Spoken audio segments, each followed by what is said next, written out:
This isn't your average how to use an Elytra guide. I've compiled and discovered a couple more advanced tips that can save you some rockets or even just plain save you. Starting with this unintuitive mechanic that you only learn after it's too late.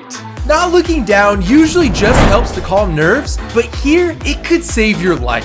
In Minecraft, fall damage is not decided based on the speed you are falling. Instead, it is based on how high you fell from, which you might think makes sense, but it has a fatal flaw that has costed countless players their worlds.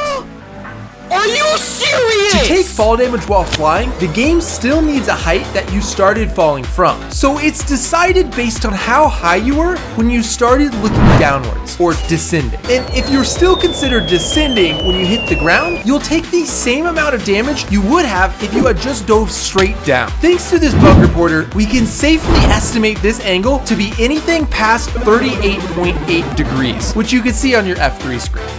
And although it's possible to make a slow landing while staying past that angle, it's not the speed that matters. So there's one important thing to remember in order to save yourself and potentially your world. Before you hit the ground, don't look down.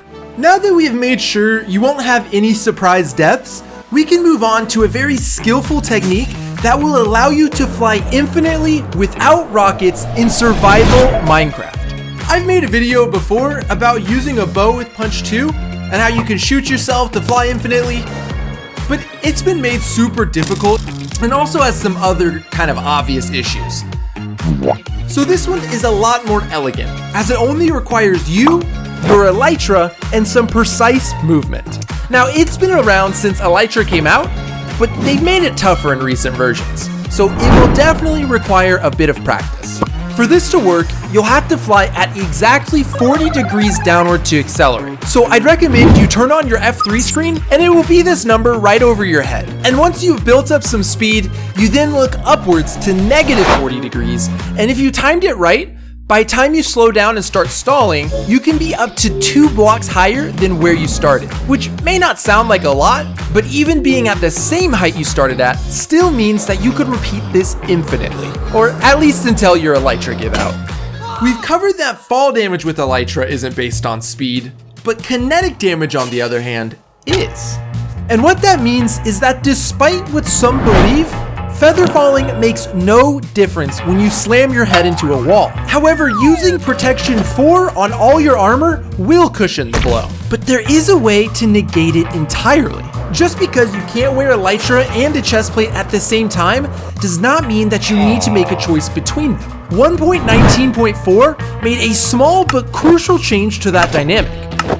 In late game, it's important now that you keep an extra hotbar slot dedicated to your chest wear, because you're now able to swap between them by crouching and right-clicking, which on top of saving you from both high damage or long falls, with some good timing, it can actually save you from kinetic energy. Much like the last tip, this one is a tough one to master. You can do it fairly easily when you're anticipating it, but it would take a while to train yourself to be able to do it on the fly. No pun intended.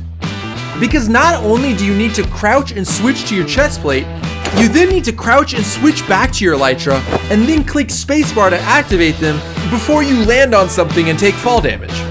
If you learned something new, do me a favor and hit that like button, and if you have any other tips you think could help someone, don't hesitate to share them down below.